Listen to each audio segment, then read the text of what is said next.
So, yo mga aji, what's up? So, magpapakain tayo ng pinakamalaki nating alagang gagamba, no? Gagambang Japan. So, dahil good mama to, nangitlog na siya. Tignan nyo kung gaano agresibo, ha. Malayo pa yung ipis na, tignan nyo. Pang! Tinalon agad mga idol. So, ganyan kaganda alagaan itong mga gagambang Japan. Lalong-lalo pa pag napamature nyo. So, napakabilis na lang or napakadali na lang alagaan.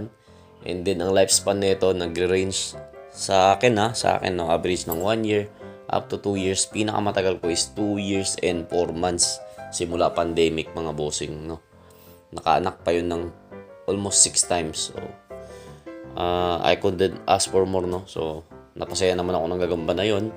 And enjoy ko naman, no. Naalagaan ko siya. So, itong mga gagambang Japan, ba't nagtataka kayo? Boss, ba't hindi mo pinagalaban yung kapwa gagambang Japan?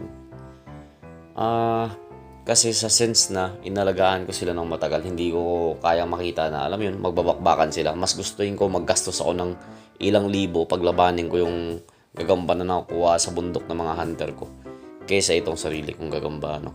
So, mabigat to sa loob. Ilang taon mo inalagaan, tapos pagbabanggain mo. So, G, yung ipis mga idol, pangalawa niya na to. So, tignan natin paano na to lalapain, no? So, kinat ko na yung video na to, no? Kasi pagod na pagod yung gagambang Japan. Kinakaagat niya ng kinakaagat yun, no? Yung unang ipis. So, ito, tignan nyo paano agigil to. Once mahuli niya to, mga bossing, mga aji, tignan nyo kung gaano agigil tong gagambang Japan na to. Mahuli niya to. Nakuha niya na yung paa ata. Nakagat niya to eh. Nakuha niya yung paa. So, tignan nyo kung gaano agigil. Kakagat to. Yan na. Yan na. Kagat na. Kasama yung stick. Ayaw nang bitawan ng gagambang Japan.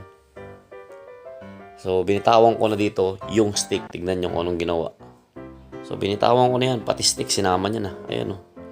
Buhat-buhat niya na yung stick. Wala tayong magawa. So, ganyan siya kagigil, no?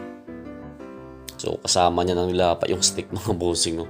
Sip-sip niya na kasama yung stick. So, kukunin ko rin naman yan. Eventually, kukunin yung stick na yan. Kasi kailangan nating ibalik na siya sa lalagyan. So, yan mga bossing, kukunin ko na to. So, idol, hindi ka ba natatakot makagat ka? Nakawakan mo. So, hindi naman ako takot dyan mga bossing. Kasi matagal ko nang ginagawa to. Huwag lang talaga akong makagat. Kasi masakit pa rin kumagat yan. Para kang nail cutter niyan, no? Sa balat. Ang laki ng ulo niyan. Isipin yung pangil niyan mga bossing. Parang nail cutter kalaki. So, let's go. Yun lang. Sana enjoy nyo itong video na to. Maraming salamat sa panonood. And still, God bless you all.